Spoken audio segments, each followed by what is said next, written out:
warahmatullahi wabarakatuh. Perkenalkan, nama saya Anugrah Haryanto dengan NPM K1A02208.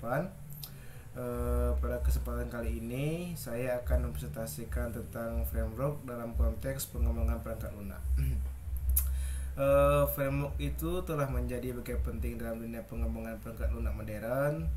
Seperti penggunaan framework, pengembangan dapat meningkatkan efisiensi dan produktivitas. Dalam menciptakan aplikasi yang lebih baik dan lebih cepat. Di dalam presentasi ini kita akan membahas pengertian framework, berbagai jenis framework yang ada, serta kelebihan dan kekurangan masing-masing.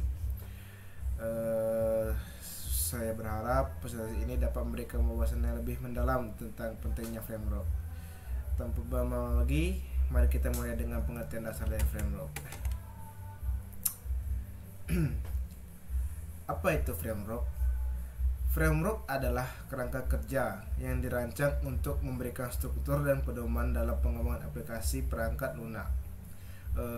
Dengan menyediakan komponen-komponen yang dapat digunakan kembali, seperti pustaka kode dan fungsi siap pakai, framework memungkinkan pengembang untuk mempercepat proses pembangunan aplikasi tanpa harus memulai dari nol. Ini sangat membantu dalam menjaga konsistensi dan efisiensi dalam proyek, terutama pada aplikasi yang kompleks. Contoh framework termasuk Laravel untuk pengembangan web dengan PHP, Django untuk Python, dan React untuk pengembangan antarmuka pengguna. Dengan penggunaan framework, pengembang dapat fokus lebih pada pengembangan fitur spesifik, sementara aspek dasar dan infrastruktur aplikasi sudah diatur oleh framework sendiri. Nah, dari pengertian framework tadi, sekarang juga ada kekurangan dari framework. Kekurangan dari framework itu meliputi overhead, yaitu framework bisa memperlambat performa aplikasi karena membawa banyak fungsi dan fitur bawaan, bahkan jika tidak semuanya digunakan. Yang kedua yaitu kurva pemajaran. Beberapa framework memiliki struktur dan konsep yang kompleks, sehingga membutuhkan waktu untuk mempelajari dan menguasainya, terutama bagi pengembang baru. Yang terakhir yaitu kurang fleksibel. Framework terkadang membatasi fleksibilitas pengembang, memaksa mereka untuk mengikuti pola atau aturan tertentu yang mungkin tidak sesuai dengan semua kebutuhan proyek. Mungkin kekurangan dari framework itu tidak meliputi tiga ini. Mungkin ada lagi, mungkin bisa dicari-cari di internet atau di mana. Terus sesudah kekurangan tadi, tentunya framework mempunyai kelebihan, yaitu mempercepat pengembangan. Framework menyediakan komponen dan fungsi yang sudah jadi, sehingga pengembangan tidak perlu membuat semuanya dari awal, mempercepat waktu dan pengembangan. Terus yang kedua yaitu struktur yang terorganisir. Framework memberikan struktur yang jelas pada proyek, sehingga kode lebih mudah dipahami, dipelihara, dan dikelola, terutama saat bekerja dalam tim. Terus yang ketiga, meningkatkan kualitas kode, yaitu framework mengikuti standar dan praktik terbaik, sehingga kode yang dihasilkan lebih konsisten dan berkualitas, serta mengurangi kesalahan dan bug. Keamanan lebih baik, yaitu banyak framework yang melindungi dengan fitur keamanan bawaan, membantu melindungi aplikasi dari ancaman seperti injeksi SQL dan SSS. Kelebihan framework itu mungkin ada lebih dari 4 ini, bisa saja kalian untuk di browsing saja untuk kelebihan selanjutnya. Terus ada jenis framework. Framework ini jenisnya ada 5, yaitu framework web, framework mobile, framework scope, framework game. Yang pertama itu ada framework web. Framework web itu meliputi Laravel dan Django. Terus framework mobile itu meliputi Flutter dan Xamarin. Terus framework scope meliputi Electro dan Qt. Terus framework game itu Unity dan Unreal Engine. Selanjutnya itu merupakan proses bisnis dalam framework. Yang pertama yaitu identifikasi proses, menentukan dan mendokumentasikan proses bisnis yang ada. Terus adanya pemetaan proses, yaitu menggambarkan alur proses secara visual. Terus yang ketiga itu ada analis proses, yaitu mengevaluasi proses untuk mengidentifikasi area perbaikan. Terus yang ketiga yaitu desain ulang proses, membuat perbaikan untuk meningkatkan efisiensi.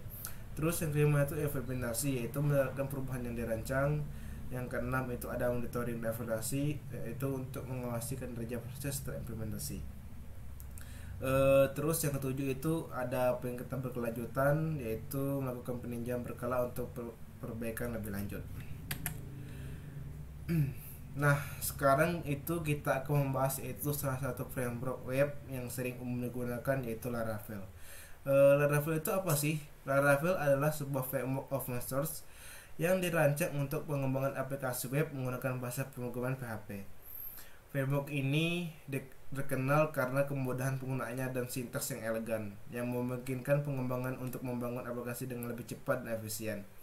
Dengan menggunakan arsitektur model view controller atau MVC, Laravel memisahkan logika aplikasi yang terbuka pengguna dan data, sehingga memudahkan pengelolaan kode.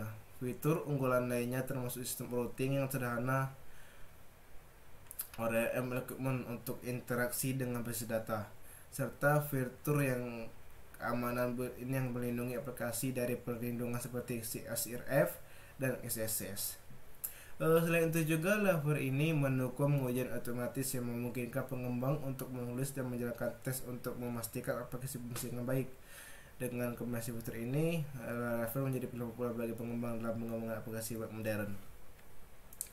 Itu tadi bukan pengertian Laravel. Sekarang kita lanjut ke Laravel itu untuk apa sih? Jadi Laravel itu yang pertama itu untuk aplikasi web dinamis, yaitu Laravel memudahkan pengembangan aplikasi web yang memerlukan interaksi pengguna seperti situs e-commerce, platform media sosial, dan sistem manajemen konten atau CMS. Terus yang kedua itu ada RESTful API. Laravel dapat digunakan untuk membuat API yang mengikuti prinsip REST, memungkinkan aplikasi front-end dan mobile untuk berkomunikasi dengan server. Terus yang ketiga itu ada aplikasi SaaS atau Software as a Service. Laravel menyediakan fitur yang memudahkan pengembangan aplikasi berbasis langganan seperti manajemen pengguna dan penagihan. Terus yang keempat, sistem autentikasi.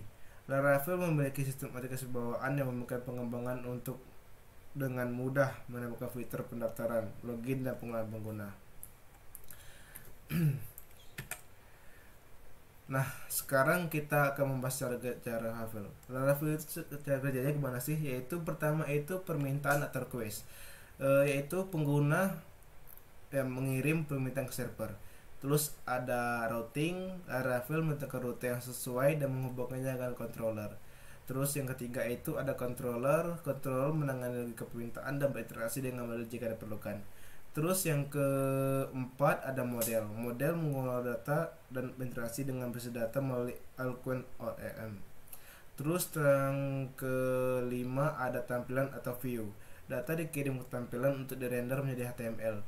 Terus yang kelima ada response. Laravel mengirim respons kembali ke pengguna. Terus yang tadi ada malware dapat digunakan untuk menangani autentikasi dan pemrosesan data. Nah, dari itu tadi sekarang kita akan membahas kekurangan Laravel. Kekurangan dari Laravel itu apa aja sih? Yang pertama itu ada kurva pembelajaran. Mungkin sulit bagi pemula untuk memahami konsep-konsep yang ada, karena kurva pembelajaran Laravel itu cukup rumit untuk pemula. Terus yang kedua, performa itu bisa lebih lambat dibandingkan framework yang lebih ringan, terutama untuk versi yang kecil. Terus bergantung pada konversi. Laravel ini masih bergantung pada konversi yang ketat, bisa membatasi posibilitas pengembang. Terus dokumentasi yang rumit, terkadang sulit dipahami. Laravel ini sulit dipahami terutama untuk bagi pengguna baru. Kompleksitas sampai kecil, terasa berlebihan untuk baik sederhana. Terus terakhir itu ada kesimpulan. Framework adalah kerangka kerja yang menyediakan struktur dan pedoman bagi pengembang dalam pengembangan aplikasi perangkat lunak. Dengan menyediakan komponen dan fungsi yang siap pakai, framework mempercepat proses pengembangan dengan meningkatkan kualitas kode. Meskipun ada kelebihan seperti kemudahan penggunaan, peningkatan keamanan, dukungan komunitas, framework juga memiliki kekurangan seperti kurva pembelajaran yang mungkin curam dan ketergantungan pada konversi tertentu. Mungkin itu saja penjelasan dari saya materi tentang framework.